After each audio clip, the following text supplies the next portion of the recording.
Morning बच्चों। झांसी की रानी कविता में इसके पूर्व के वीडियो में हम लोग पैराग्राफ 1 से 3 पढ़ चुके हैं।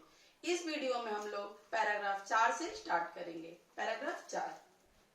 हुई वीरता की वैभव के साथ सगाई झांसी में, ब्याह हुआ रानी बन आई लक्ष्मीबाई झांसी में।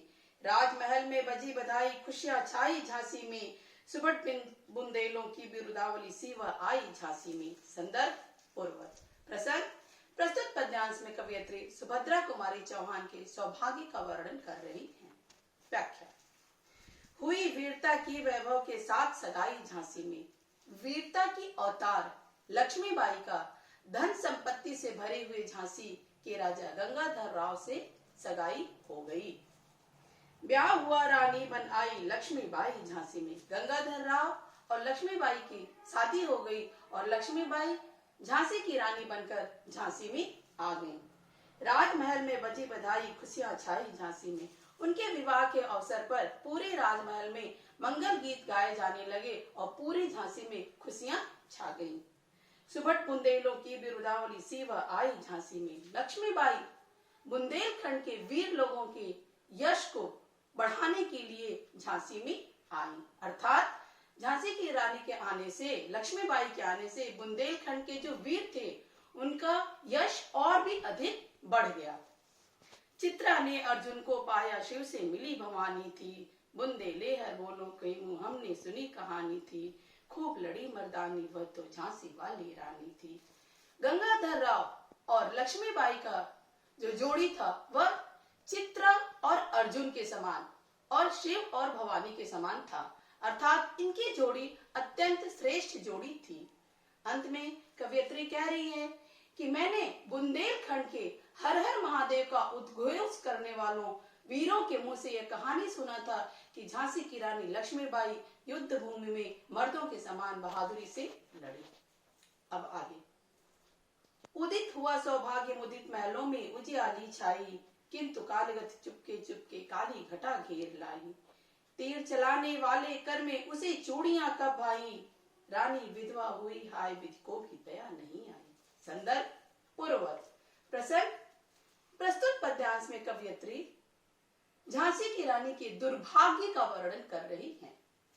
व्याख्या। उदित हुआ सौभाग्य मुदित महलों में उजियाली छाई। लक्ष्मीबाई का और गंगाधर राव का जब विवाह हुआ तो लक्ष्मीबाई का सौभाग्य उदित हो गया और पूरे महल में चारों तरफ खुशियां ही खुशियां छा गई। किंतु कालगति चुपके चुपके काली घटा घेर लाई। किंतु लक्ष्मीबाई का यह सौभाग्य जो था ये बहुत दिनों तक नहीं टिका। समय का जो चक्र था वह धीरे धीरे काली घटाओं को, दुर्भाग्य के बादल को घेर लाया। अर्थात लक्ष्मीबाई के जीवन में दुर्भाग्य आने शुरू हो गए। तीर चलाने वाले कर में उसे चूड़ियां कब भाई। दुर्भाग्य को तीर चलाने वाले हाथों में चूड़ियां पहनना बहुत दिनों तक अच्छा नहीं लगा। रानी विधवा हुई हाय विधि को भी दया नहीं आई।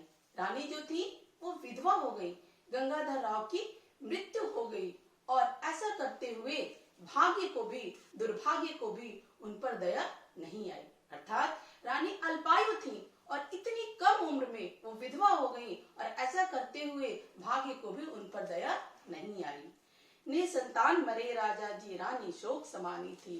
गंगाधर राव निसंतान ही मर गए, उनकी कोई संतान नहीं थी और झांसी की रानी लक्ष्मीबाई जो थी वो शोक के सागर में डूब गई थी। बुंदेले हर बोलों के मुंह हमने सुनी कहानी थी, खूब लड़ी मर्दानी वह तो झांसी वाली रानी थी। सुभद्रा कुमारी चौहान जी कह रही हैं, हर हर महादेव का उद्घोष करने वाले हरबोलों के मुंह से हमने ये किस्से कहानी सुना था कि झांसी की रानी लक्ष्मीबाई युद्ध भूमि में मर्दों के समान बहादुरी से लड़ी। आगे। बुझा दीप झांसी का तब डलहौजी मन में हर्ष आया, राज्य हड़प करने का उसने यह अच्छा अवसर पाया। फौरन फौजे भेज दुर्ग पर अपना झंडा फहराया, लावारिस का वारिस बनकर ब्रिटिश राज्य झांसी आया। संदर्भ पूर्ववत।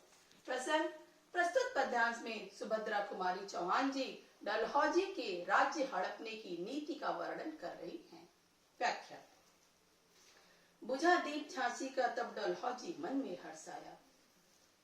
जब झांसी का दीपक बुझ गया अर्थात झांसी का कोई उत्तराधिकारी नहीं बचा तो डलहौजी मन ही मन अत्यंत प्रसन्न हुआ, क्योंकि उस समय डलहौजी ने एक हड़प नीति बनाया था, जिसके अनुसार जिस राज्य का कोई वारिस नहीं होता था वह राज्य ऑटोमेटिकली अंग्रेजी राज्य में मिल जाता था, उस राज्य पर अंग्रेजों का अधिकार हो जाता था।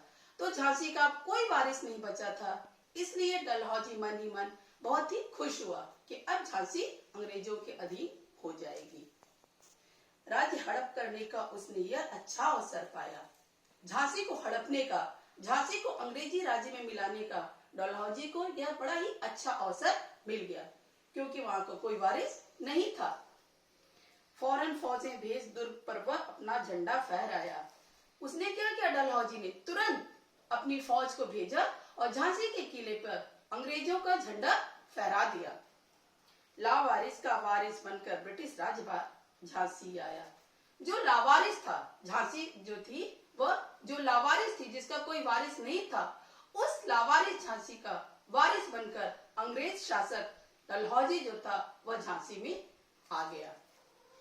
अश्रुपूर्ण रानी ने देखा झांसी हुई वीरानी थी। लक्ष्मीबाई ने अपनी आंखों में आंसू भरकर देखा कि जिस झांसी में चारों तरफ खुशियां ही खुशियां छाई थी वह झांसी अब एकदम वीरान हो गई थी, शोकाकुल हो गई थी, चारों तरफ मातम ही मातम छा गया था। बुंदेले हर बोलों के मुंह हमने सुनी कहानी थी, खूब लड़ी मर्दानी वह तो झांसी वाली रानी थी। सुभद्रा कुमारी चौहान जी कह रही हैं कि बुंदेलखंड के हरबोलो जाति के मुंह से हमने ये कहानी सुना था कि झांसी की रानी लक्ष्मीबाई युद्ध भूमि में मर्दों के समान पराक्रम से लड़ी। हमारा यह वीडियो यहाँ पूरा हुआ। आगे की बातें अगले वीडियो में। धन्यवाद। आपका दिन मंगलमय।